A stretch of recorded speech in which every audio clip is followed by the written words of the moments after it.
Buenas tardes.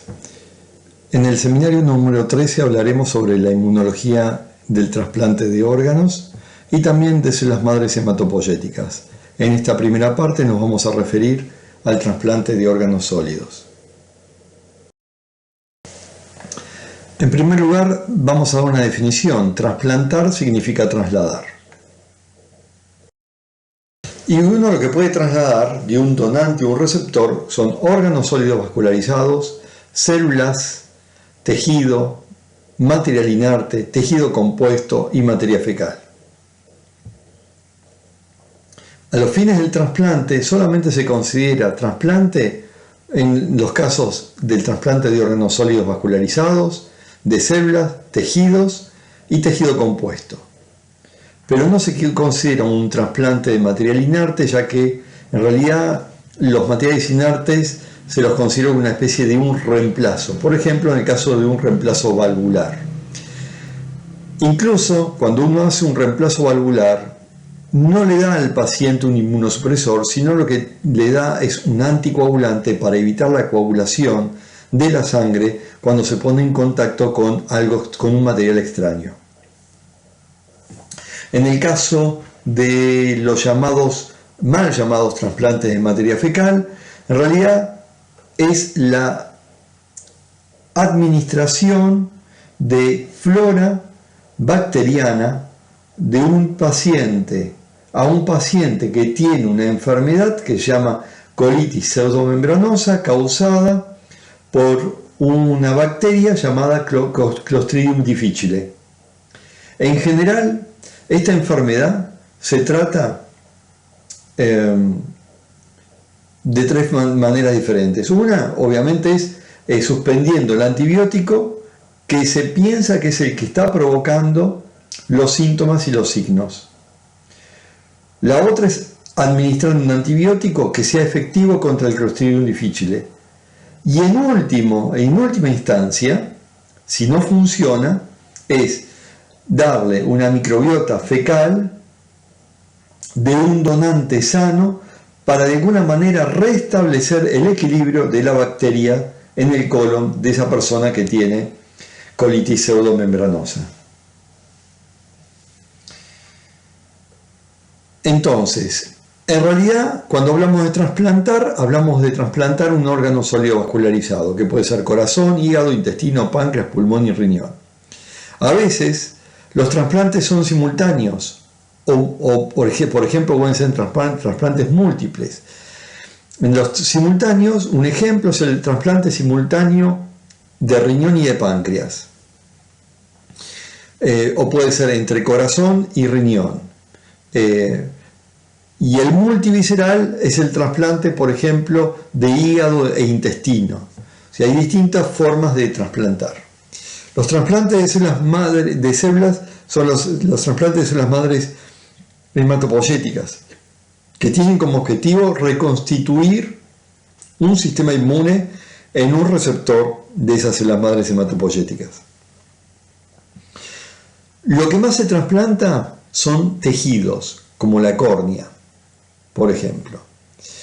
Y lo otro que tenemos que tener en cuenta es que hoy en día, además de tejido, también se puede trasplantar lo que se llama un tejido compuesto, como es la mano, que está constituida por distintos tipos de tejido, o la cara, o la laringe, la tráquea. Hoy en día es una realidad que se pueden hacer trasplantes de cara, y el problema que tenemos, al igual que como otro trasplante de un órgano sólido vascularizado, el problema es el rechazo. Desde el punto de vista inmunológico, a los trasplantes los podemos dividir en los trasplantes de órganos sólidos vascularizados y de médula ósea. En el caso del trasplante de médula ósea, que vamos a tener una sección particular para ese tipo de trasplante, lo que se está haciendo es dándole una célula madre que reconstituya un sistema inmune completo. En el caso de un órgano sólido vascularizado, lo que estamos dándole son células presentadoras de antígeno, tanto profesionales como no profesionales. Y dentro de las no profesionales estamos hablando de las células epiteliales, que únicamente expresan moléculas de histocompatibilidad de clase 1. Pero también tenemos células presentadoras de antígeno profesionales, como por ejemplo las células dendríticas, los macrófagos. Y tenemos que tener en cuenta que las células endoteliales también pueden actuar en determinadas circunstancias como células presentadoras de antígenos profesionales, porque pueden llegar a expresar moléculas de histocompatibilidad de clase 2 cuando la célula endotelial se activa. Nosotros en esta primera parte nos vamos a referir exclusivamente al trasplante de órganos sólidos vascularizados. Lo que nos podemos preguntar es cuándo un individuo va a necesitar un trasplante de un órgano sólido vascularizado. Y la respuesta es cuando existe un daño irreversible de un órgano. Obviamente que esto es un desafío de la salud pública porque implica tener que conseguir un órgano, o sea, tener un donante que le dé a una persona un órgano para que esa persona pueda seguir viviendo. Hay pacientes que tienen una disfunción terminal de un órgano y yo le puedo ofrecer alguna otra alternativa frente al trasplante para que el individuo pueda seguir viviendo, como es en el caso de los pacientes que tienen una insuficiencia renal terminal. En esos casos, a esos pacientes le puedo ofrecer que entren en un régimen de diálisis. Sin embargo, lo que tienen que tener en cuenta es que la diálisis no aporta calidad de vida, ni aporta mayor sobrevida. Muy por el contrario, los pacientes dializados en lista de espera tienen una expectativa de vida menor que aquellos pacientes trasplantados renales. También tienen que tener en cuenta otras cuestiones, como por ejemplo el impacto que tiene la diálisis en lo que es el costo en salud pública frente al trasplante. El costo de diálisis anual es el costo de lo que sale un trasplante. Ahora bien, en la diálisis yo la tengo que continuar de por vida, por lo tanto, a largo plazo el costo en diálisis es mayor que el costo en trasplante, porque un paciente que es trasplantado sale de diálisis y vuelve a su vida normal, a su vida incluso productiva porque puede trabajar. En el caso del intestino, que se hacen muy pocos, también le puedo ofrecer la nutrición parenteral. En el caso del páncreas se le puede ofrecer la bomba de insulina. Pero aquellos pacientes que tienen una insuficiencia cardíaca terminal deben recibir, para poder vivir, deben recibir otro corazón, pulmón, lo mismo, con hígado lo mismo. Ahora, no hay ninguna duda que el trasplante es mejorar la calidad de vida, pero implica un problema, y el problema es el sistema inmune, que rechaza a esos órganos trasplantados. Y para evitar ese rechazo, uno lo que hace es le da un tratamiento inmunosupresor a esos pacientes. Y el problema entonces, frente al tratamiento inmunosupresor, es la presencia de infecciones y también la presencia de enfermedades oncológicas. De tal manera que uno tiene que ajustar muy bien la inmunosupresión para no sobreinmunosuprimir o no subinmunosuprimir, es decir, no tener una inmunosupresión exagerada para que genere infecciones y enfermedades oncológicas, ni tener una muy baja inmunosupresión de tal manera de favorecer el rechazo. Es decir, siempre estamos en un equilibrio frente a lo que es la inmunosupresión. Por eso es muy importante, y es lo que se está tratando de hacer, es buscar biomarcadores que me estén indicando si estoy inmunosuprimiendo de manera correcta a un paciente.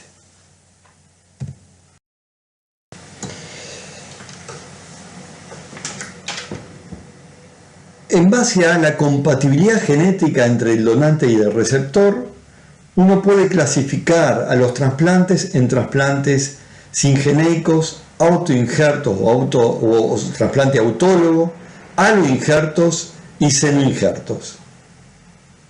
Los trasplantes singenéicos son aquellos que se realizan entre individuos de la misma especie y de la misma cepa y que por lo tanto comparten antígenos de histocompatibilidad. Un ejemplo de un trasplante singenéico es entre gemelos univitelinos. En esos casos no observamos reacciones de rechazo en el corto o mediano plazo. Una forma especial de trasplante singenéico es el autotrasplante. En este caso, el donante y el receptor es el mismo individuo y por lo tanto también lo son los antígenos de histocompatibilidad. En estos casos, en el trasplante, en el autotrasplante, el problema no es el rechazo, sino que el problema es más bien puede ser de tipo quirúrgico y también de tipo inflamatorio. Después tenemos los aloinjertos o alotrasplantes. Los aloinjertos o alotrasplantes son realizados entre individuos de la misma especie, pero de cepas diferentes. Es decir, entre individuos que expresan diferentes alelos codificados en el sistema de HLA. Y en estos casos sí se van a producir reacciones de rechazo, siempre y cuando no exista un tratamiento inmunosupresor adecuado. Por último, como una novedad, tenemos a los senoinjertos o senotrasplantes. En estos casos, existen varios problemas, pero uno de los principales problemas es que las células, por ejemplo en el caso del cerdo, tiene oligosacáridos que activan al sistema de complemento, la vía alterna de complemento, lo activan rápidamente y producen el daño de esas células. Pero por otro lado también existen dentro de las células secuencias víricas porcinas que en un terreno de un receptor que es inmunosuprimido se puede activar y puede provocar enfermedad en el receptor de ese senoinjerto. Si la pregunta es si esto es una realidad o es ciencia ficción, bueno, ya les puedo ir diciendo que ya se han realizado senotrasplantes de islotes de Langerhans con resultados no muy promisorios, ya que no se ha logrado reemplazar la insulina en esos pacientes. Pero se está colocando mucha plata y se está tratando que la FDA comience a aprobar. La FDA sería una especie de ANMAT de la República Argentina, o sea, un ente regulador de todos estos de medicamentos o procedimientos, y lo que quieren hacer es que la FDA, que es la ANMAT de Estados Unidos, apruebe por primera vez el trasplante de un órgano sólido vascularizado, en este caso riñón de un cerdo, a un receptor que tiene una insuficiencia renal. Todavía existe de todas maneras no hay consenso general para que realmente terminen por realizarse los senotrasplantes. Algún día se va a hacer, porque se ha llegado a través de lo que se llama edición génica a poder reducir la cantidad de oligosacáridos presentes en la superficie de las células porcinas, y además han logrado también eliminar esas secuencias virales que potencialmente pueden ser dañinas para el humano.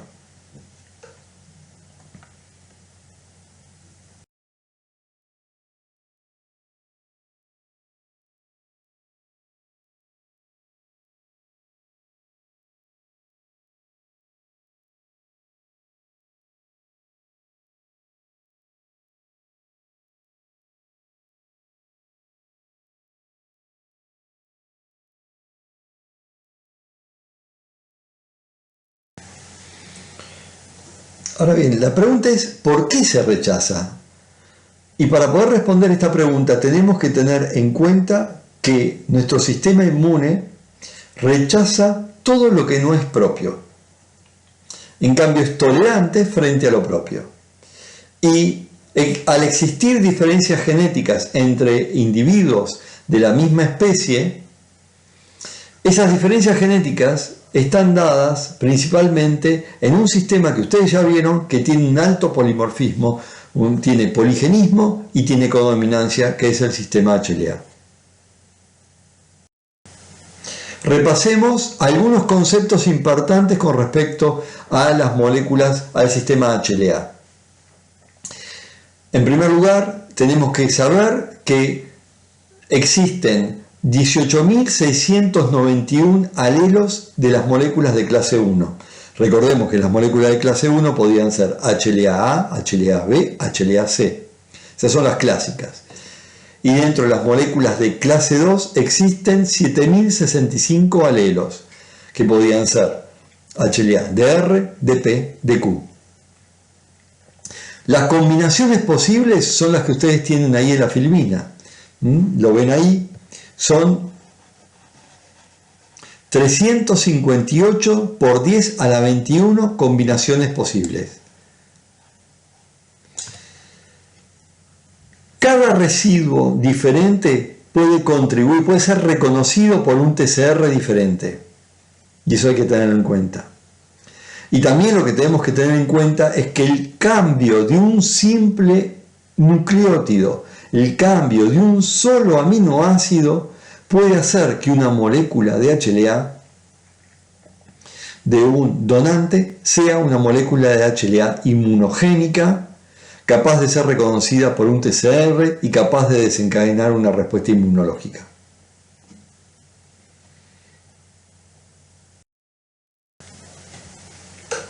La única manera que podríamos nosotros evitar esta respuesta inmunológica frente a estos alelos de HLA es que este alelo de HLA del donante estuviera presente durante la selección tímica y por lo tanto se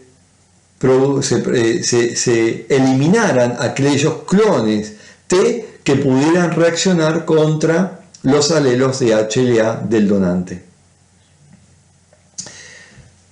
Eso obviamente no es posible, por lo tanto la respuesta que tenemos para dar de por qué se rechaza es porque tenemos un sistema de HLA altamente polimórfico y porque no existe selección negativa para los haloantígenos.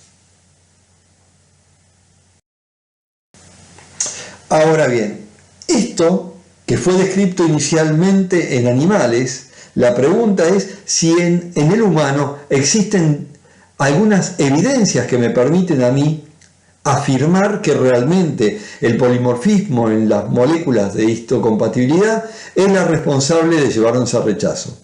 La respuesta es sí. La respuesta es sí, tenemos evidencias.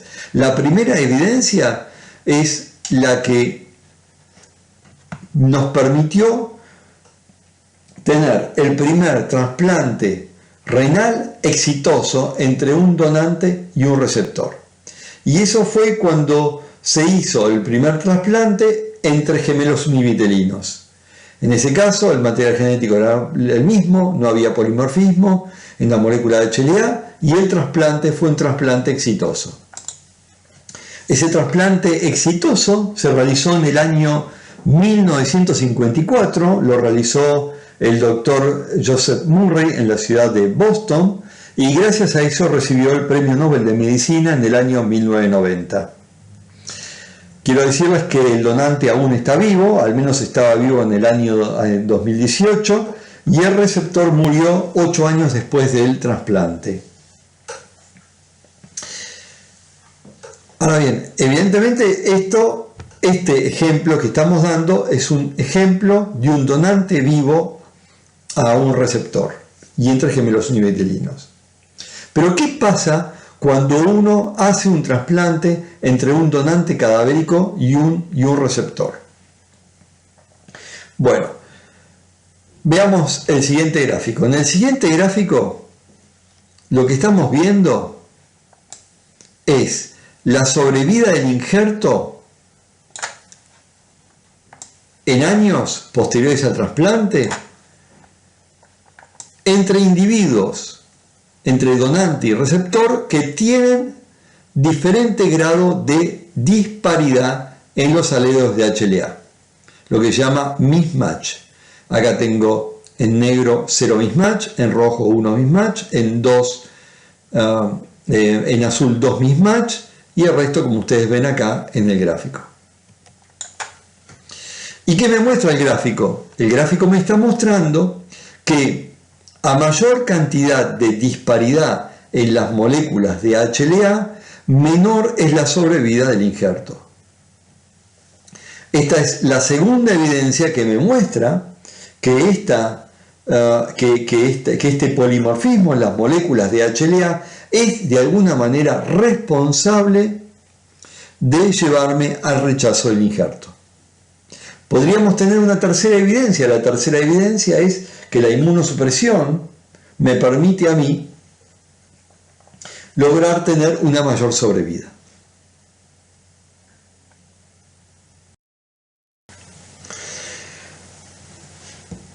En trasplante solemos tener una terminología un poco diferente con respecto a todo lo que hemos visto en inmunología en las primeras clases de inmunología. Cuando hablamos de un antígeno que nos genera una respuesta inmunológica de rechazo, hablamos de un haloantígeno. Y los haloantígenos son esas proteínas que tienen un alto polimorfismo poblacional. Cuando tenemos una respuesta inmune frente a esos haloantígenos, hablamos de una respuesta inmune haloreactiva. Cuando hay anticuerpos contra esos haloantígenos, hablamos de haloanticuerpos. Y si tenemos células que tienen, por ejemplo, linfocitos T, que tienen un TCR que reconocen a los haloantígenos, allá hablamos de células haloreactivas.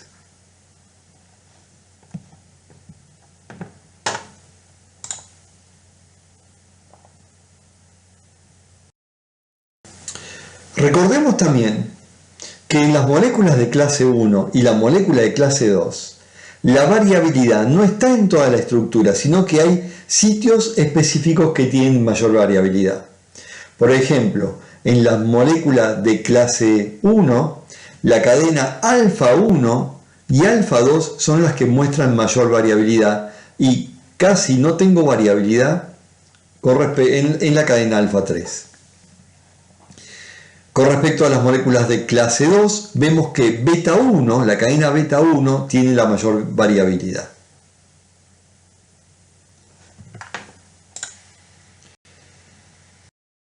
Podría preguntar qué pasaría si yo tuviera compatibilidad completa en los antígenos mayores de histocompatibilidad. Bueno, aún así yo podría tener una reacción de rechazo, ya que existen antígenos menores de histocompatibilidad. Los antígenos menores de histocompatibilidad, ejemplos de ellos son las proteínas codificadas en el cromosoma Y del hombre, que pueden ser reconocidas como antígenos por una mujer receptora de un órgano. O proteínas polimórficas que son diferentes a las que están codificadas en las moléculas de histocompatibilidad. Pero tenemos que tener en cuenta que la respuesta inmune del receptor contra el órgano trasplantado es mayoritariamente contra las moléculas de clase 1 y de clase 2 y en segundo lugar contra los antígenos menores de histocompatibilidad. Y dentro de las moléculas de clase 1 y clase 2 es contra HLA-A, HLA-B. Y contra las de clase 2 es DR y DP.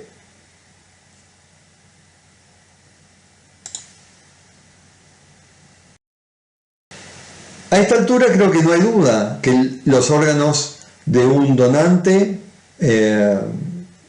halogénico se van a rechazar.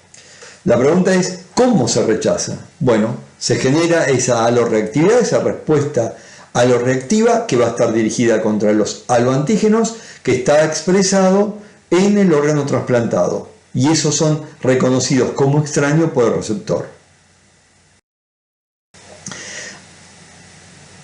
Pero esa respuesta aloreactiva es mucho más fuerte que la respuesta frente a los antígenos microbianos.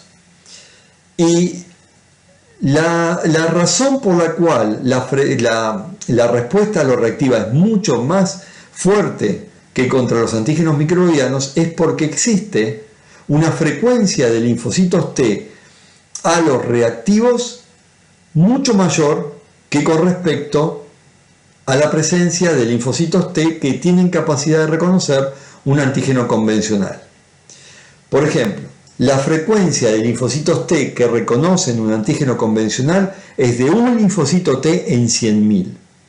En cambio, la frecuencia de linfocitos T que tienen TCR que pueden reconocer un aloantígeno es 1 en 100 a 1 en 1000. No solamente es mayor la frecuencia, sino que involucra en esa población que reconocen los aloantígenos, involucran linfocitos T naive y linfocitos T de memoria. Y sabemos a esta altura que los requerimientos de activación de los linfocitos T de memoria son mucho menores que los linfocitos T naive. Por lo tanto, la razón por la cual la inmunoreactividad, aloreactividad, es mucho más fuerte que la respuesta frente a antígeno microbiano es por una mayor frecuencia de linfocitos T y por un repertorio de linfocitos T de memoria que participan en este reconocimiento del aloantígeno.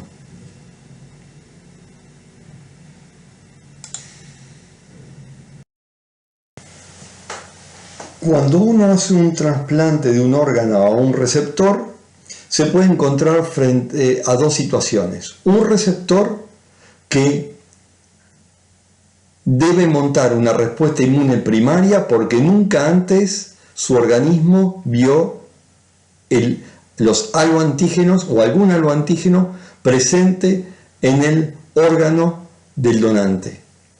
O la otra situación es que sea un individuo que por alguna razón ya haya montado una respuesta halogénica y tenga anticuerpos halogénicos preformados o células aloreactivas preformadas contra los alelos de HLA del donante. Vamos a referirnos a la primera situación. La primera situación es un individuo que se lo trasplanta y debe montar una respuesta inmune aloreactiva primaria. Vamos a la primera situación, o sea, el individuo que debe montar una respuesta inmune aloreactiva primaria. En ese caso, debe generar una respuesta inmune como lo haría con un antígeno microbiano. Es decir, tiene que procesar y presentar los aloantígenos en los órganos linfáticos secundarios. Tiene que activar y generar una respuesta inmune efectora aloreactiva, humoral y o celular, lo que se llaman las respuestas mixtas, que son humorales y celulares. Y tiene que ejercer un daño. Ese daño puede ser un daño agudo y también puede ser un daño crónico. El daño crónico siempre existe si le damos tiempo. El daño agudo aparecerá o no dependiendo de la inmunosupresión. Vamos a describir ahora cómo se monta la respuesta inmune aloreactiva primaria. En esta diapositiva vemos acá las células parenquimatosas y células presentadoras de antígenos profesionales, como las células dendríticas, que se encuentran en el órgano trasplantado en un receptor. Estas células dendríticas, a raíz de un proceso de maduración, dado por un proceso isquémico, van a comenzar a migrar al ganglio linfático regional del receptor. Y ahí se van a encontrar con los linfocitos T del receptor y los van a activar. Esta activación no debería ocurrir en base a otro de los paradigmas de la inmunología que nos dice que existe una restricción de la activación de los linfocitos T por las moléculas de histocompatibilidad. Es decir, lo que el concepto que nosotros teníamos era que un linfocito T se podía activar siempre y cuando reconociera un antígeno extraño en el contexto de las moléculas de histocompatibilidad propias, como ocurre en este caso en la parte inferior izquierda de la diapositiva. Acá tengo unas moléculas de histocompatibilidad propias, un linfocito T propio, un TCR propio que reconoce un antígeno microbiano. Ahora bien, ¿qué ocurre en trasplante? En trasplante ocurre lo que se llama la vía directa de activación, en donde la molécula de histocompatibilidad es una molécula halogénica. El péptido puede ser péptido propio del receptor y el TCR es un TCR del receptor. Por lo tanto, acá tenemos que el linfocito T está recibiendo señal 1, que es la molécula de MHC halogénica con un péptido, y una señal 2 alta que va a activar al linfocito T. La cantidad de linfocitos T que se pueden activar son mucho mayores que lo que normalmente ocurriría frente a un antígeno microbiano. Y por lo tanto la proliferación es una proliferación alta. Lo que tenemos que tener en cuenta es lo siguiente. La razón por la cual ocurre de alguna manera la activación de los linfocitos T, a pesar de existir un MHC que es un MHC extraño, es porque el MHC extraño, halogénico, tiene una conformación estructural que simula a la de un MHC propio con un péptido extraño. O sea que esta estructura que ustedes ven tienen acá, MHC propio con un péptido extraño, está siendo imitado por la molécula MHC halogénica con un péptido X. Ese péptido, toda esta estructura, fíjense que esta porción pertenece a la molécula de HLA halogénica, es la que me está activando a los linfocitos T del receptor.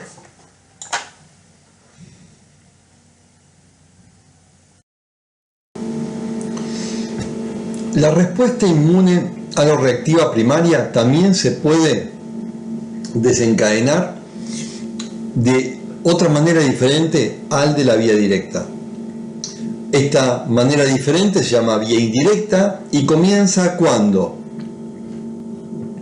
las células dendríticas, los precursores de células dendríticas del receptor, infiltran al órgano del donante. Recordemos que este endotelio vascular puede estar activado, ya que se trata de un endotelio isquémico. Una vez en el órgano, las células dendríticas van a captar y procesar a las células necróticas o incluso a los antígenos solubles, células necróticas, antígenos que pueden ser aloantígenos.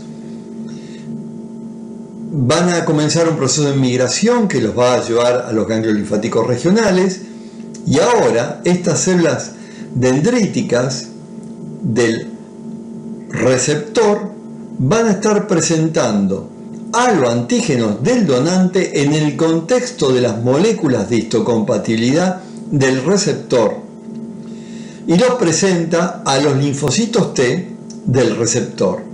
Por lo tanto, esta forma de activación, que se llama vía de activación indirecta, es similar a la que ocurre con un antígeno microbiano. La diferencia es que en este caso lo que estoy procesando y lo que estoy presentando no es un antígeno microbiano, sino que es un aloantígeno. Por esta vía indirecta, la señal 1 es entre moléculas de histocompatibilidad del receptor, que tiene un péptido halogénico derivado del donante. Tengo una señal 2 alta también, porque se trata de un tejido isquémico. La frecuencia de linfocitos T con capacidad de responder va a ser baja, va a ser similar a la que tengo con un antígeno microbiano, y la proliferación va a ser alta.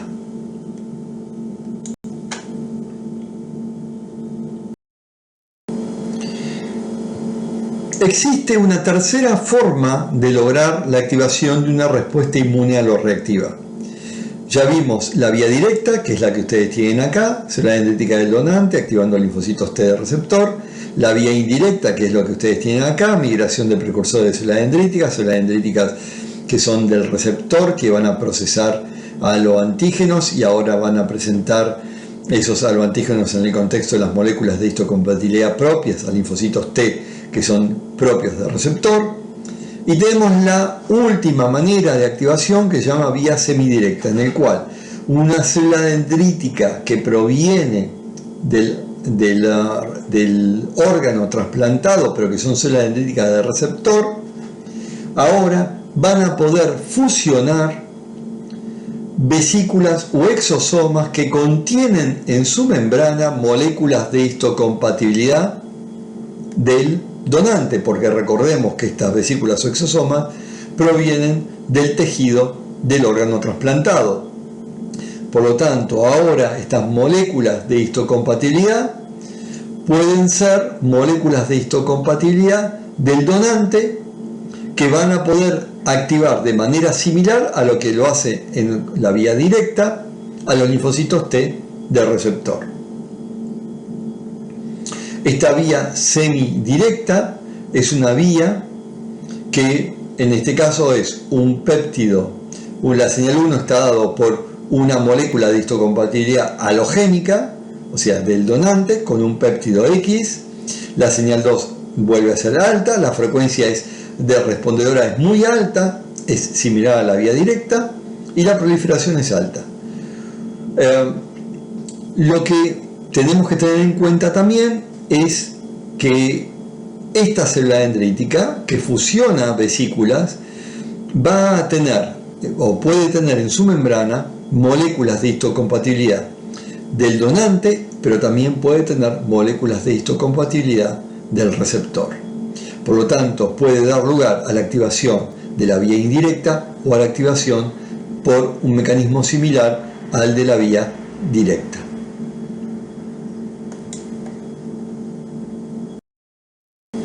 De esta manera tenemos en esta diapositiva el resumen de las tres vías que acabamos de ver. La vía directa, que se da por una complementariedad estructural entre las moléculas de histocompatibilidad halogénicas o la CPA, suele ser presentador de antígenos del donante, y la interacción con el TCR del receptor. La semidirecta, que es por la fusión de exosomas del donante que contienen moléculas halogénicas, de histocompatibilidad halogénicas a la membrana de las células presentadoras de antígeno del receptor. Y la vía indirecta, en donde es similar el proceso a la de un péptido microbiano, simplemente que en este caso lo que se procesa es el péptido, el aloantígeno derivado del donante.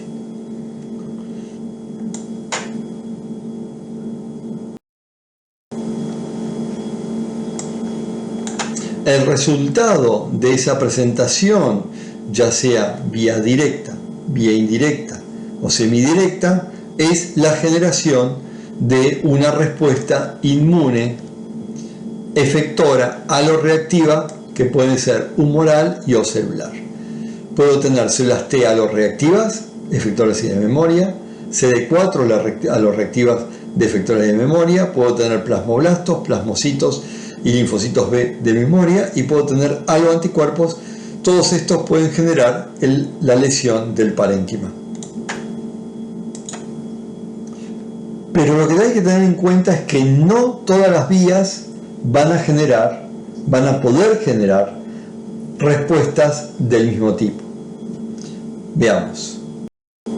A ver, la vía directa me va a poder activar a los linfocitos T CD4 y a linfocitos T CD8, siempre y cuando por una complementariedad estructural este TCR del CD8 reconozca a esto como algo extraño, a estas moléculas de clase 1 como extraño, y este TCR del CD4 reconozca por complementariedad a esta molécula halogénica como algo extraño. En este caso se activa CD8, generando efectores CD8, efectores de memoria CD8, y lo mismo para el CD4.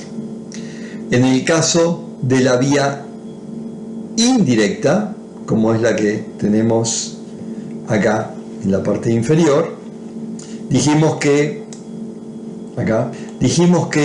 esta vía indirecta es similar a la de un antígeno microbiano, y por lo tanto, por la vía indirecta, yo podré activar a un linfocito TCD4 que se podrá diferenciar a un linfocito TH1, TH17 o a una T folicular helper para ayudar a la producción de anticuerpos a un linfocito B. Ahora bien, lo que hay que tener en cuenta también es que si existiera cross presentation, en el caso de la vía indirecta también podrá activar a un linfocito T CD8. En el caso de la vía semidirecta, podrá activar a un linfocito TCD8 principalmente, porque recordemos que los exosomas y las vesículas provienen principalmente del parénquima de las células, y del parénquima de las células son mayoritariamente células presentadas antígenos no profesionales, por lo tanto tendrá clase 1, por lo tanto principalmente se activará CD8, y las chances de poder activar CD4 son mucho menores. Por lo tanto, para la activación del CD4 yo tendré vía directa, vía indirecta, pero probablemente no tenga por la vía semidirecta.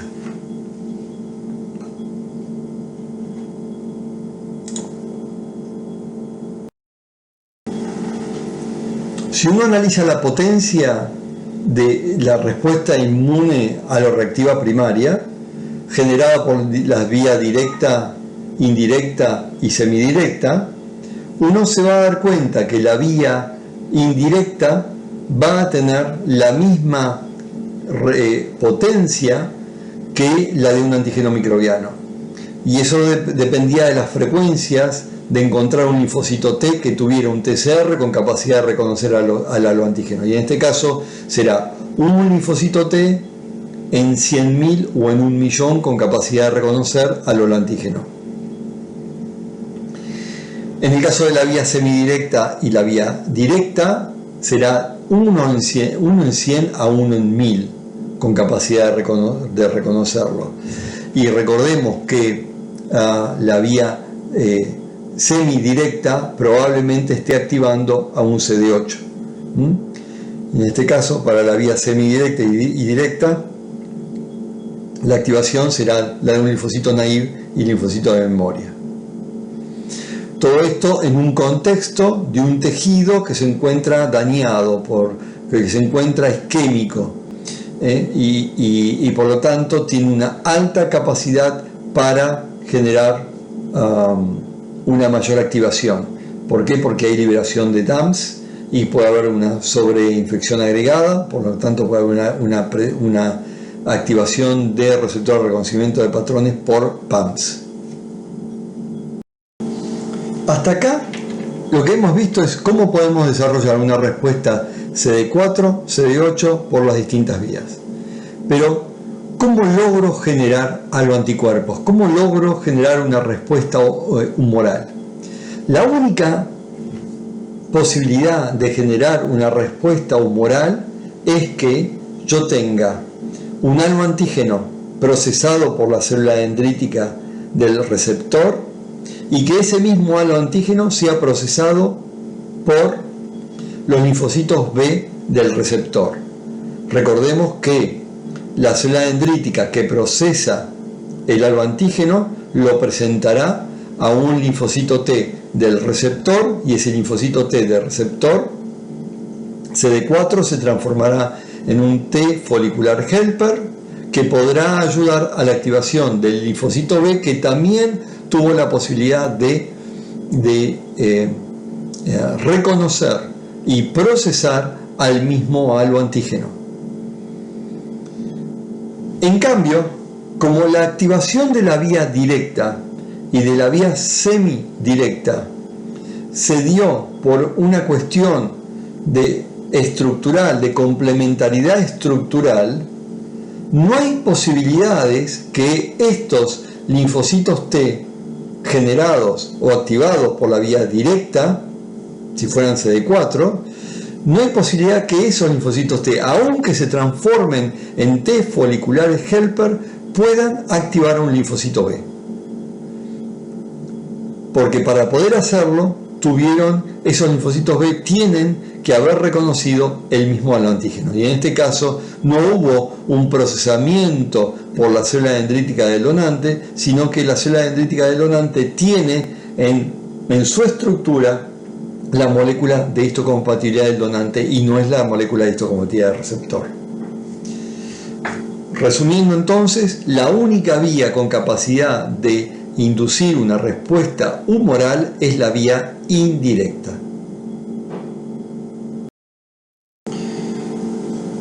Bien, había otra posibilidad de respuesta, y era una respuesta aloreactiva que se genere de manera secundaria, o sea, que ese individuo ya estuviera sensibilizado frente a los antígenos de HLA.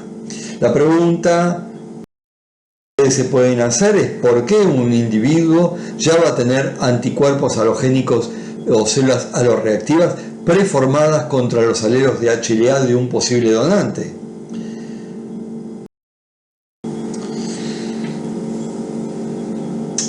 Ahora bien, ¿cuáles pueden ser las causas de la halosensibilización? Transfusiones previas, recordemos que es un paciente trasplantado y que seguramente ha tenido una enfermedad y ha requerido trasplante de sangre, y puede ser de plaquetas también. Puede ser una mujer multípara, puede haber recibido un trasplante previo, o puede haber desarrollado lo que llamamos una inmunidad heteróloga. ¿En qué se basa la inmunidad heteróloga? La inmunidad heteróloga se basa en la historia previa de infecciones, principalmente infecciones de tipo virales. Y esas infecciones virales generan respuestas inmunes antivirales, con lo cual se generan linfocitos T, por ejemplo CD8, que van a reaccionar contra secuencias aminoacídicas presentes en, por ejemplo, los virus de Epstein-Barr y citomegalovirus.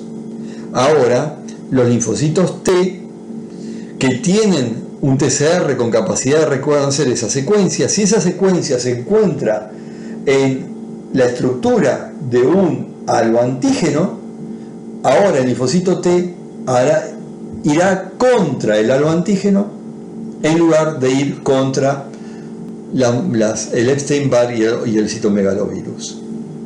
La inmunidad heteróloga, entonces, que es una forma de reactividad cruzada, se basa en dos fenómenos: el fenómeno de mimetismo molecular y plasticidad del TCR. Como vemos acá, tengo una célula presentadora de antígeno madura que está presentando a un linfocito T en el contexto de su propia molécula de histocompatibilidad, un péptido microbiano. Este linfocito T ahora es un linfocito T que de memoria, activado de memoria, con capacidad de reconocer ese antígeno, ese péptido microbiano, pero ahora lo que está reconociendo es en la célula halogénica del donante la molécula de HLA, el alelo de HLA, que tiene la misma secuencia peptídica que en el péptido microbiano. Por lo tanto, logro lo que se llama una cross-reactividad.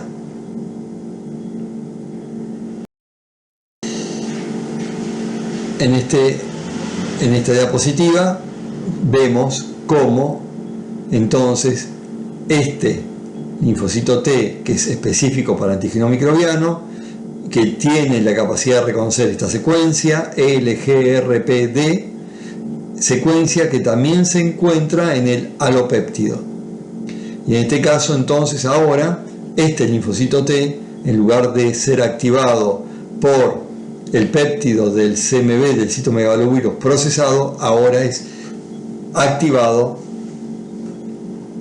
por un alopéptido que tiene esa secuencia aminoacídica. Recordemos que este linfocito T de memoria tiene menores requerimientos de activación y por lo tanto es mucho más fácil de activar un linfocito T de memoria frente a este alopéptido. Y por último dijimos que la inmunidad heteróloga se basaba en mimetismo molecular y plasticidad del TCR. Y la plasticidad del TCR es simplemente que el TCR no es una estructura rígida, que cuando se acerca a una superficie tiene la capacidad de moldear los sitios de anclaje y así establecer una unión más estrecha entre las moléculas de histocompatibilidad, en este caso de los alelos de histocompatibilidad, y por lo tanto lograr una facilidad en la activación del linfocito T de memoria.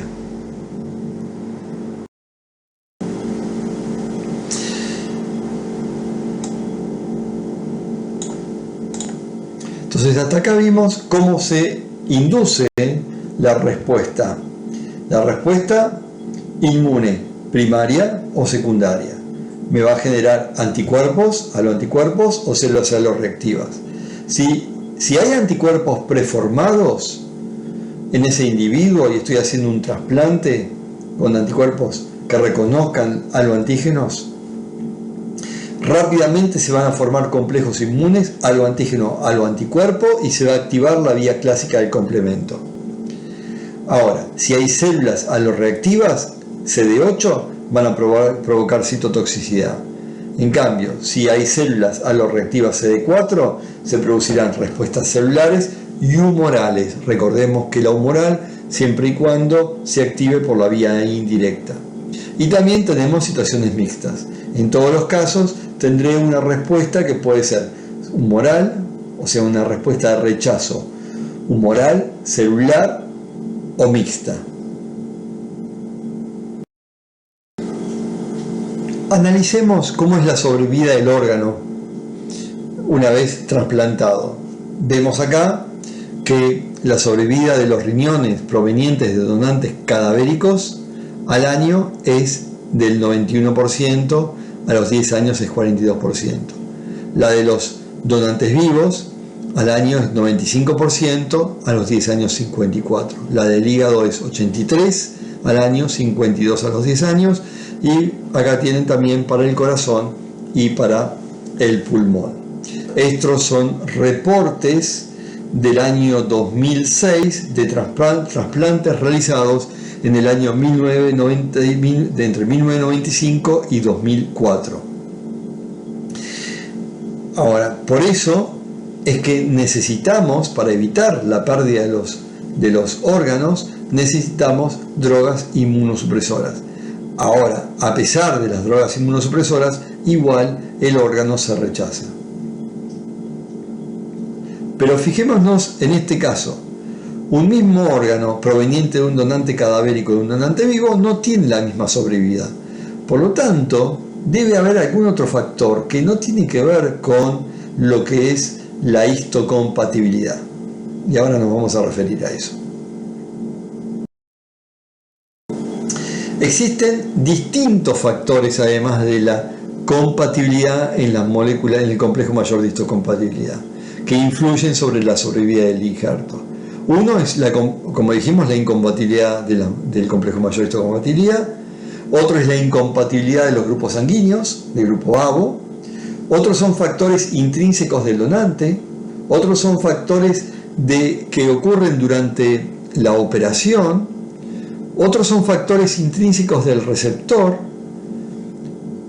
Y por último tenemos la inmunosupresión. Todos estos factores van a afectar a corto y largo plazo la sobrevida del injerto y también del paciente.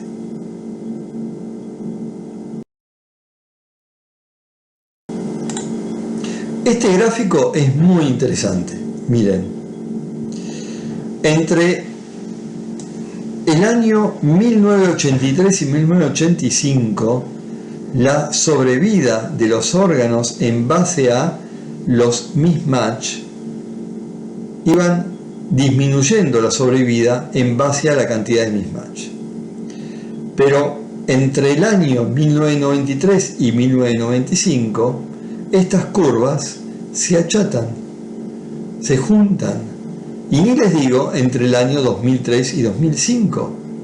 Si los mismatch no se modificaron, ¿por qué se van a modificar estas curvas? Si la incompatibilidad era la misma que yo tenía acá, que acá, que acá. Algo sucedió, y lo que sucedió acá, para que estas curvas se achaten, es la modificación de los tratamientos inmunosupresores. Se consiguieron mejores drogas inmunosupresoras que de alguna manera reducen el rechazo debido al factor mismatch. O sea que el factor mismatch hoy en día no tiene tanta relevancia. No trato de conseguir el máximo de mismatch, sino que trato de priorizar quizá algún otro factor y no el factor mismatch. De todas maneras, tengo que reconocer que obviamente se busca la mayor cantidad, o sea, la menor discrepancia entre los alelos de HLA. Pero aún así, si no lo consigo, igual el trasplante igual se realiza.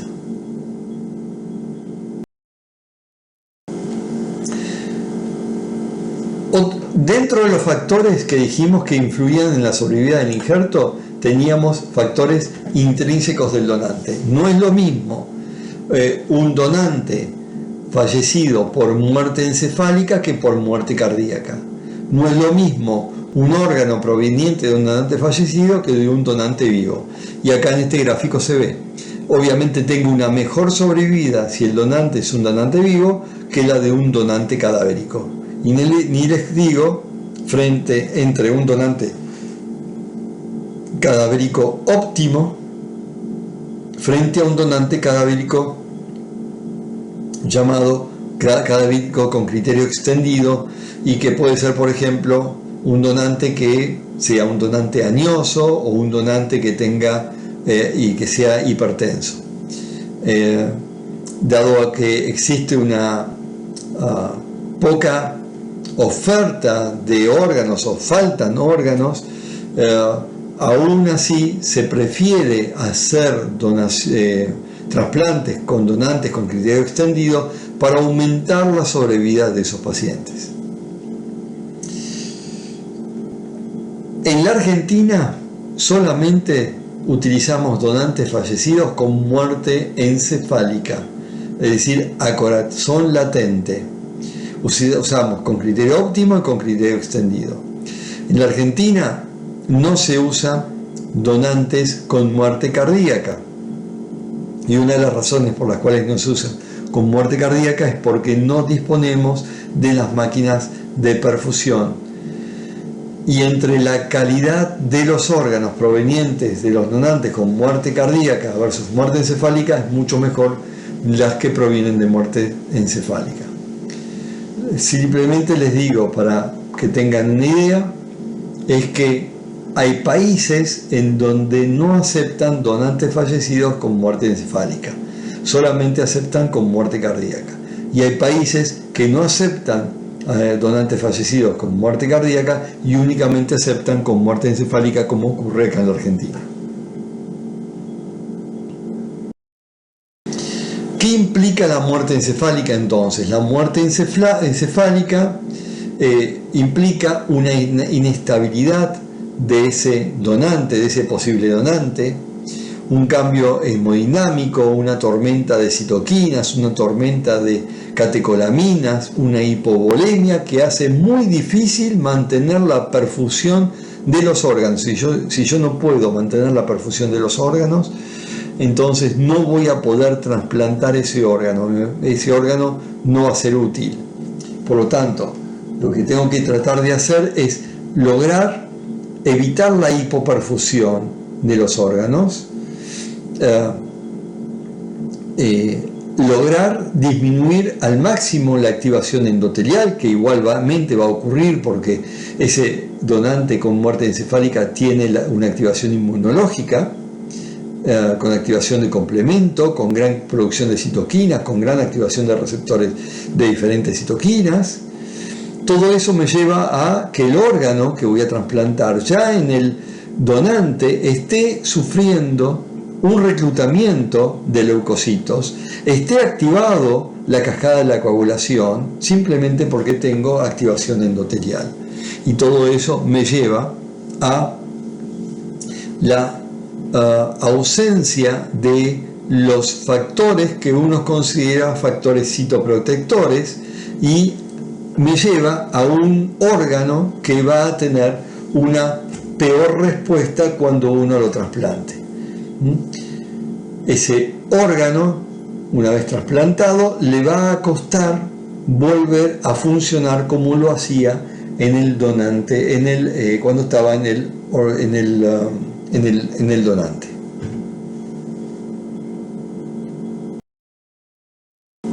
Otro factor es el factor perioperatorio, y esto tiene que ver con lo que se llama tiempo de isquemia caliente y isquemia fría.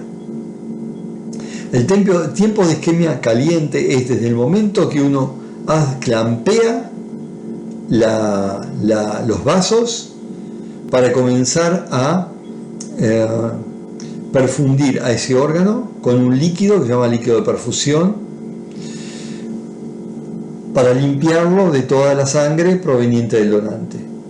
Cuando ese órgano ya se encuentra perfundido, ahora se coloca en frío y se mantiene en frío hasta tanto consigamos al receptor que sea compatible, y ese tiempo, que se llama tiempo de isquemia fría, es muy variable. El tiempo de isquemia fría puede ser de 8 horas, 12 horas, 16 horas, 24 horas, hasta de 48 horas.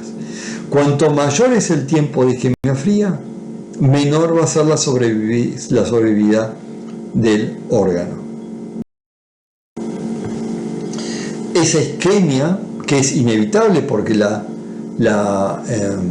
el clampeo lo tengo que hacer, va a liberar DAMPs, va a producir necrosis, va a liberar DAMPs, va a activar el endotelio, y después tenemos otro proceso que se llama el proceso de reperfusión, que es cuando uno hace la anastomosis de los vasos, desclampea y pasa la sangre del receptor por el órgano del donante. En ese caso se produce la activación endotelial y se llama daño por isquemia reperfusión.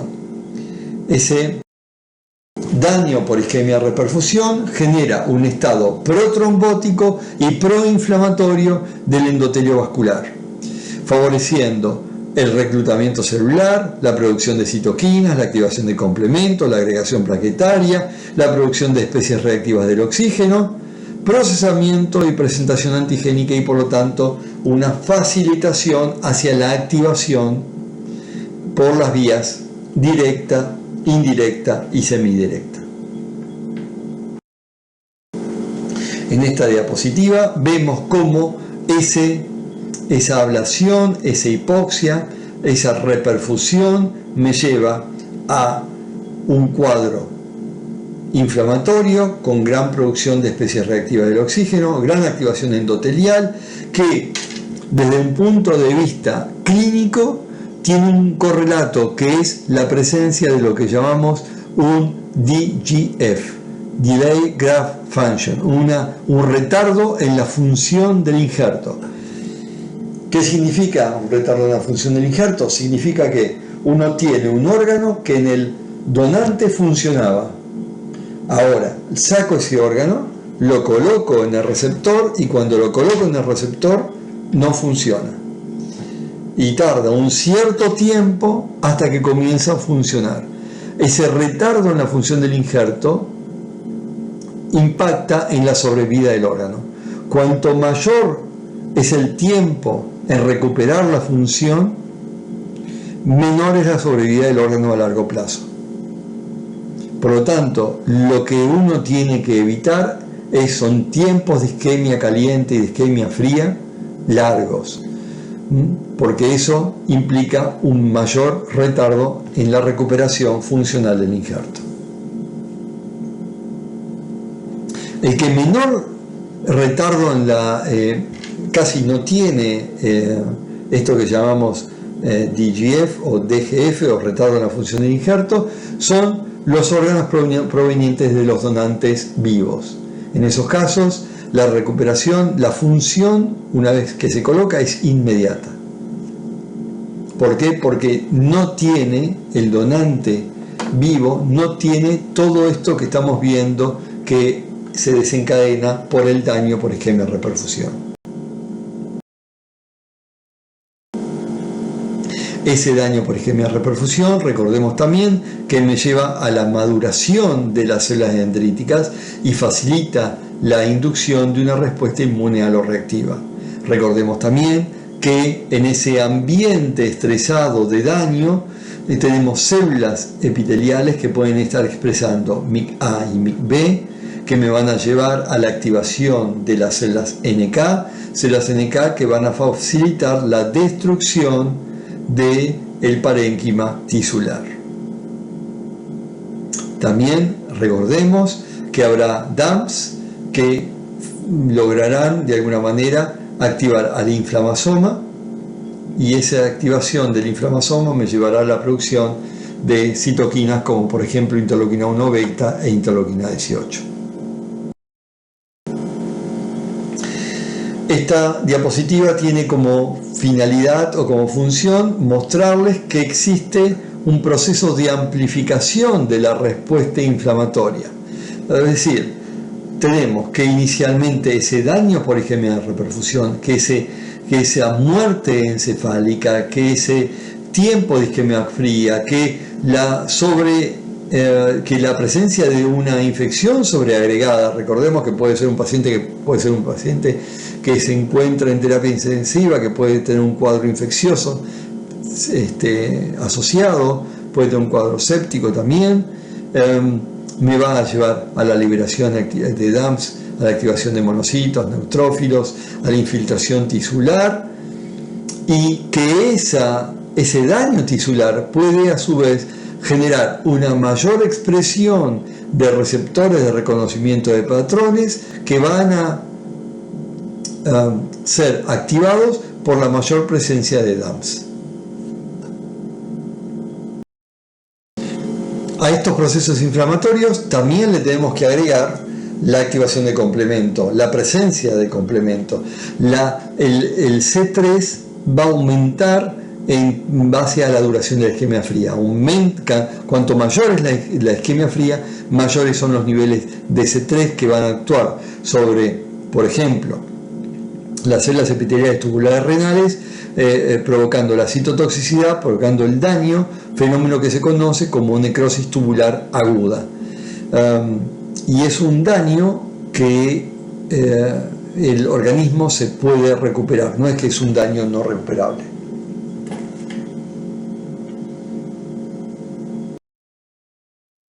Entre los factores intrínsecos del receptor se encuentra la enfermedad de base, a veces hay una recidiva en la enfermedad, la edad del receptor, cuanto mayor es el receptor,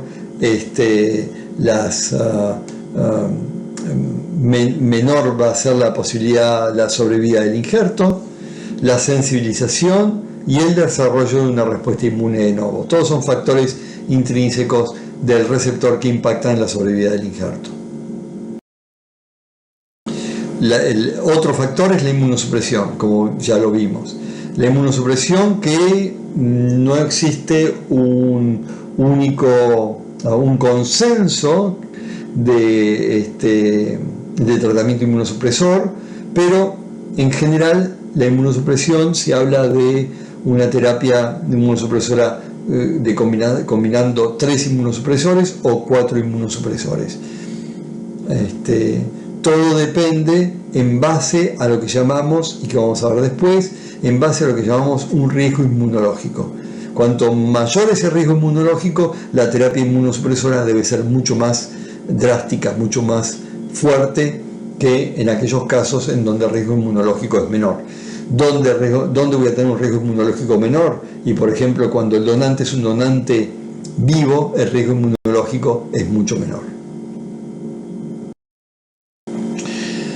No todos los órganos tienen la misma inmunogenicidad. Por lo tanto, si uno tiene a mayor inmunogenicidad, la susceptibilidad frente al rechazo va a ser mayor. Y de menor a mayor, como tienen en este gráfico, tenemos córnea, que es menor, y el de mayor inmunogenicidad o de rechazo es la médula ósea. ¿Cuál es el blanco de acción de las células efectoras que van a generar el rechazo? El blanco de acción son los aloantígenos, las moléculas del complejo mayor de histocompatibilidad. Pero también no hay que olvidarse que aunque tenga compatibilidad completa, también puedo tener antígenos menores de histocompatibilidad que me pueden llevar al rechazo. También puede existir neoantígenos, pueden haber antígenos secuestrados y algunos receptores de integrina que pueden interactuar con las células tubulares renales y pueden generar un daño. ¿El daño cómo se traduce? El daño puede ser un daño hiperagudo, que siempre el daño hiperagudo es humoral. El rechazo puede ser un rechazo agudo, que puede ser celular y humoral o mixto, y el crónico, que puede ser celular y humoral o mixto. Esto lo podemos clasificar en base al tiempo, en donde hablamos que un rechazo hiperagudo se da en los primeros días posterior al trasplante, incluso se puede ver quizá en el mismo momento del acto quirúrgico, cuando uno hace el desclampeo y se observa la sangre que entra, la sangre del receptor que entra en la pared vascular, en el territorio vascular del donante, y ahí ve cómo se comienza a presentar un órgano todo azulado, con un rojo intenso, que me está diciendo que algo está ocurriendo y que es la activación del complemento por la generación de complejos inmunes antígeno-anticuerpo. El rechazo agudo se da entre la primera semana y los primeros meses, y el crónico más allá del tercer mes. Pero lo que tienen que tener en cuenta es que desde un punto de vista médico es más importante, más que el tiempo, las características histopatológicas, que uno los estudia con una muestra de una biopsia obtenida en los pacientes en donde sospechamos que existe un rechazo.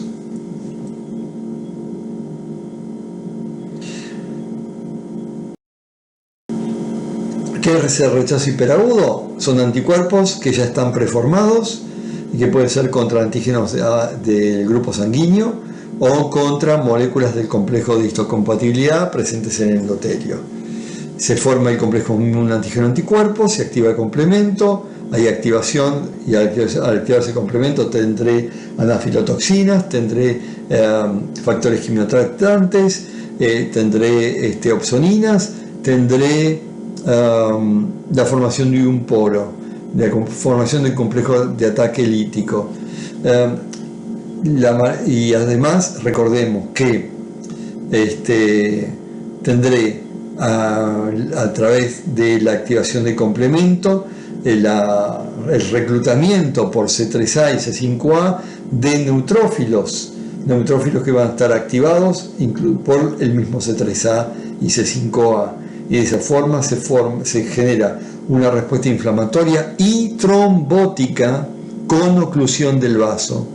La oclusión del vaso, la disminución de la luz del vaso, me va a generar un flujo turbulento, llevándome a mayor activación endotelial y a mayor respuesta inflamatoria y respuesta protrombótica. En el rechazo agudo, recordemos que el rechazo agudo puede ser celular o humoral. En el caso de la respuesta de rechazo agudo celular, se va a manifestar principalmente a nivel de el tejido intersticial, a nivel del tejido intersticial. Lo que vemos es que los linfocitos T y los monocitos, los linfocitos T CD4 aloreactivos y los monocitos, y también los linfocitos T CD8, van a llegar a las vénulas postcapilares del injerto, van a migrar, van a infiltrar, produciendo una infiltración intersticial.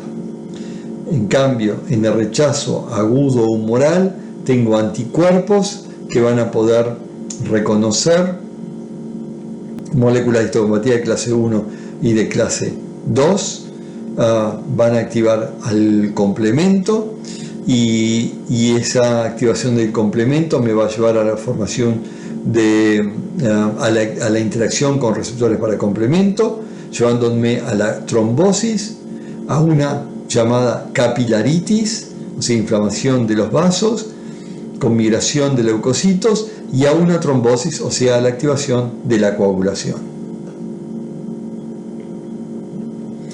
También recordemos que esos anticuerpos pueden interactuar con los receptores Fc, anticuerpos que tienen que estar sí o sí unidos a los alloantígenos, receptores Fc que pueden estar sobre células NK, sobre macrófagos o incluso sobre neutrófilos, generando en estos casos un mecanismo de citotoxicidad celular dependiente de anticuerpos. En los rechazos crónicos también pueden ser celulares y pueden ser humorales, pero lo característico del rechazo crónico es el engrosamiento de la pared vascular isquémica. Y cuando llegamos a un rechazo crónico, ya el proceso es irreversible. Es decir, un rechazo agudo yo lo puedo salvar. Un rechazo aumentando la inmunosupresión, por ejemplo. Un rechazo crónico es insalvable. ¿Por qué? Por este engrosamiento de la pared vascular, engrosamiento que reduce la luz vascular, que reduce la cantidad de oxigenación tisular, y por lo tanto genera una mayor activación del endotelio, reclutando linfocitos T, monocitos a nivel subendotelial, generando también una expansión de las células mesenquimales y favoreciendo fenómenos profibróticos y principalmente induciendo factores profibróticos, llevando a la fibrosis tisular. A eso se llama, lo reconocemos como vasculopatía del injerto.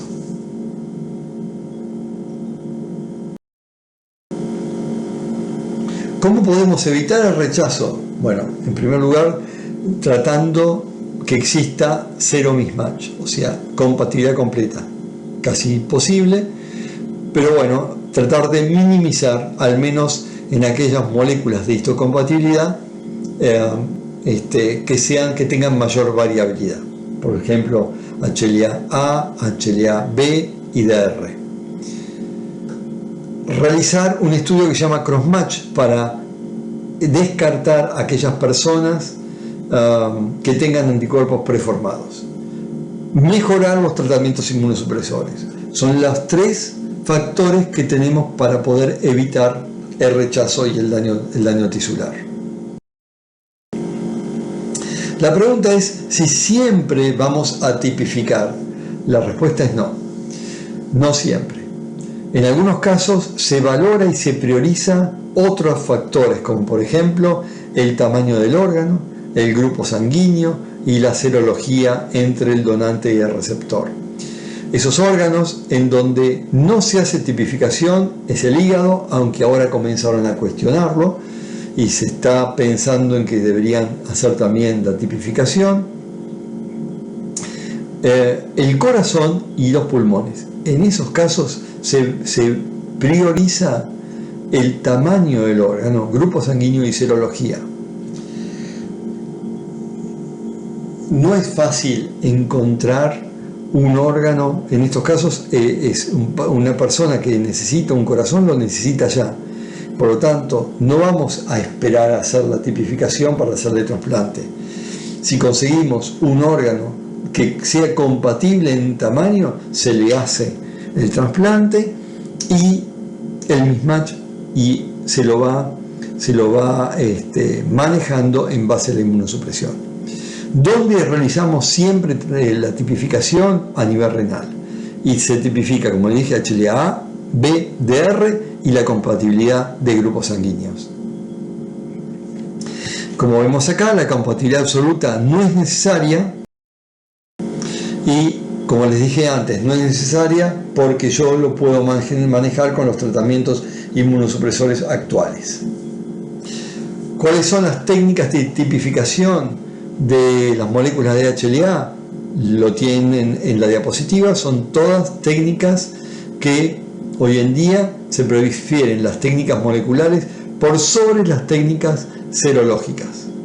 Hay técnicas hoy en día muy buenas. Las técnicas moleculares se basan en el empleo de ADN, de sangre o de tejido, y son todas reacciones de tipo PCR.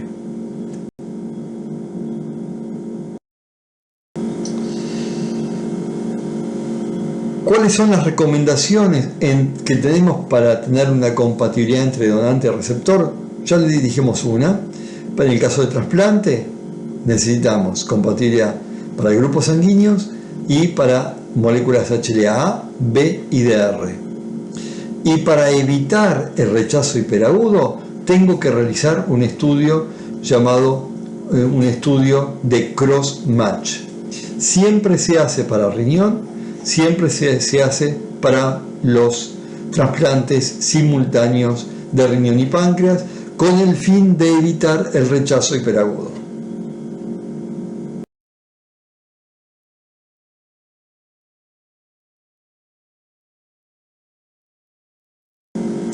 ¿En qué consiste la técnica de crossmatch? Es muy simple. Nosotros tenemos acá el suero del paciente. Si en el suero del paciente que va a recibir el trasplante ya hay anticuerpos preformados contra el donante, yo lo puedo poner de manifiesto si tengo células del donante que puedo conseguir previo al trasplante, lo incubo con el suero del paciente. Y ahora, si hay anticuerpos presentes, los anticuerpos frente a esos aloantígenos van a interactuar y me va a dar una reacción positiva. Si no tengo anticuerpos contra esos aloantígenos, me va a dar una reacción negativa. La reacción positiva yo la puedo poner de manifiesto, por ejemplo, agregándole complemento y provocando la citotoxicidad de las células. O por ejemplo, lo puedo poner en evidencia si utilizo un anticuerpo contra un anticuerpo que esté marcado con un fluorocromo, que reaccione contra el anticuerpo humano pegado a la célula. Y eso lo puedo estudiar por citometría de flujo, por ejemplo.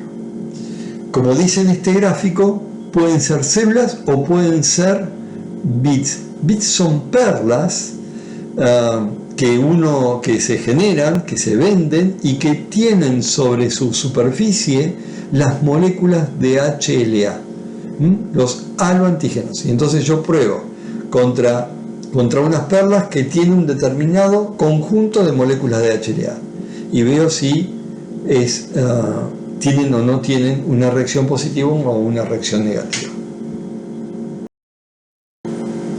Entonces, ¿cuál es el objetivo de la detección de anticuerpos contra las moléculas de HLA? Evitar el rechazo hiperagudo, hacer un screening de los sueros de un paciente que se encuentra en lista de espera y saber también si esos anticuerpos son clínicamente relevantes, es decir, si tienen la capacidad de fijar complemento y provocar daño.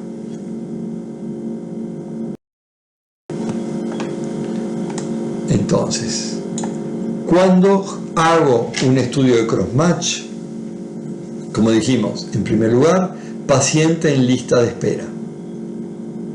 A esto se llama crossmatch final contra panel. Y el otro crossmatch es crossmatch final contra dador. En este caso yo ya tengo a un posible donante y tengo que saber si el posible receptor para este donante tiene o no anticuerpos contra sus aloantígenos. Entonces tengo un crossmatch final contra dador y un crossmatch final contra panel. Este es cuando tengo un paciente en lista de espera, y esto es un paciente que ya tiene asignado un posible donante.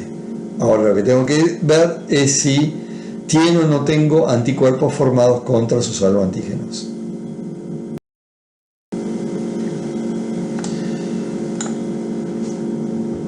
En esta diapositiva tengo distintas formas de poner en evidencia la interacción entre los anticuerpos presentes en el receptor con los aloantígenos del donante. En este caso volvemos a lo mismo que habíamos visto antes. Tengo suero del receptor que puede o no tener anticuerpos, en este caso tiene anticuerpos. Lo incubo con linfocitos del donante, linfocitos que los puedo obtener, por ejemplo, del vaso, si se trata de un donante cadavérico, por ejemplo. Le sumo complemento y veo si el complemento se activa. Si se activa es porque hubo interacción antígeno-anticuerpo, y lo voy a poner en evidencia a través de células que, por ejemplo, estaban teñidas con un colorante. Entonces yo puedo ver al microscopio cuántas células son las que todavía mantienen el colorante. Si mantienen el colorante es porque no tuvieron citotoxicidad, y se cuenta la citotoxicidad. A eso se llama citotoxicidad dependiente de complemento, CDC. O le puedo agregar un anticuerpo antiinmunoglobulina G humana conjugado a un fluorocromo, y lo puedo ver esta reacción antígeno-anticuerpo por citometría de flujo.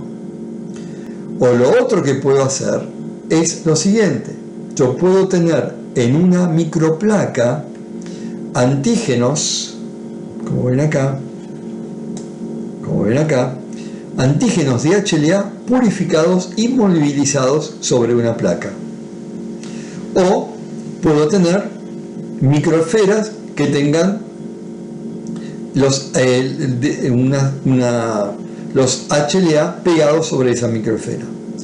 Ahora le coloco el suero a esta microplaca o a estas microesferas, luego incubo con un anticuerpo antiinmunoglobulina G o M conjugado a un fluorocromo, y puedo leer la reacción por ELISA o por una técnica llamada técnica de Luminex, que se basa en fluorocromos y es muy parecida a la del citómetro de flujo, pero tiene mayor especificidad y sensibilidad.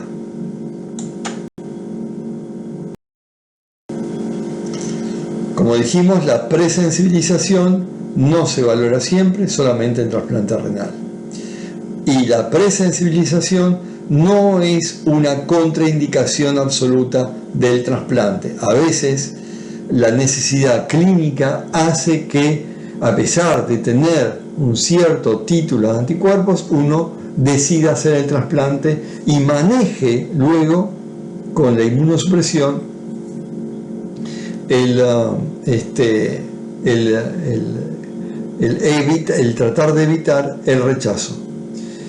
¿Cómo se puede evitar un rechazo? ¿O cómo se puede lograr que una persona que está sensibilizada se desensibilice?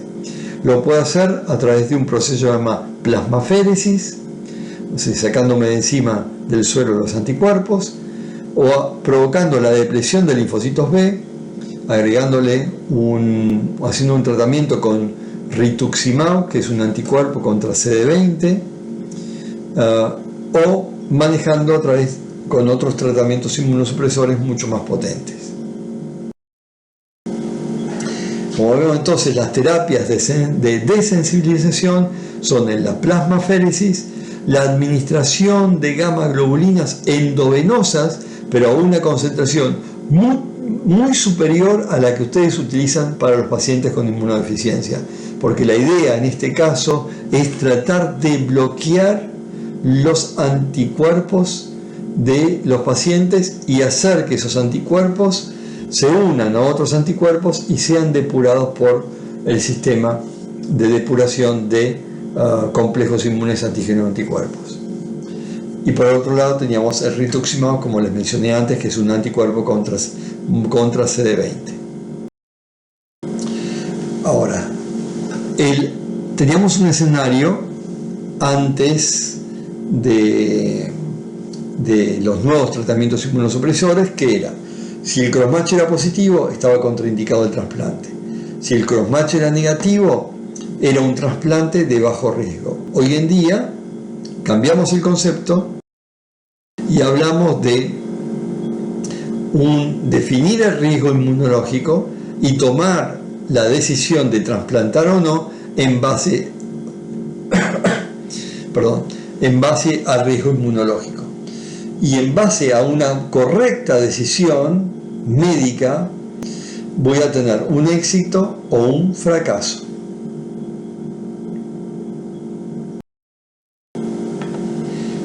¿Qué inmunosupresores tengo disponibles para evitar el rechazo del trasplante?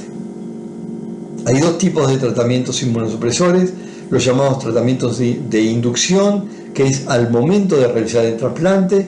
Tengo dos tipos dentro de los tratamientos de inducción: los depletantes y los no depletantes. Los depletantes tienen como función depletar a todas las células con capacidad de reaccionar contra el órgano, como por ejemplo los linfocitos T, CD4, CD8, etc. Estos son anticuerpos policlonales llamados timoglobulina o antitimocítica. Y los no depletantes son anticuerpos monoclonales que bloquean el receptor de alta afinidad de la interleuquina 2. En este caso, el nombre de este anticuerpo no depletante, que bloquea la acción de la interleuquina 2 al bloquear la cadena de alta afinidad del receptor de interleuquina 2, que es el CD25, se denomina basiliximab. Y los tratamientos de mantenimiento que dispongo son corticoides, inhibidores de calcinurina, inhibidores de un factor de transcripción que se llama mTOR, inhibidores de la síntesis de nucleótidos y bloqueantes de la coestimulación. No se utiliza un único inmunosupresor, sino que se utiliza una combinación de inmunosupresores. Lo más frecuente es utilizar corticoides, inhibidores de calcinurina, y dentro de estos el tacrolimus por sobre la ciclosporina, a los que se agrega un inhibidor de la síntesis de nucleótidos, como por ejemplo el micofenolato mofetil.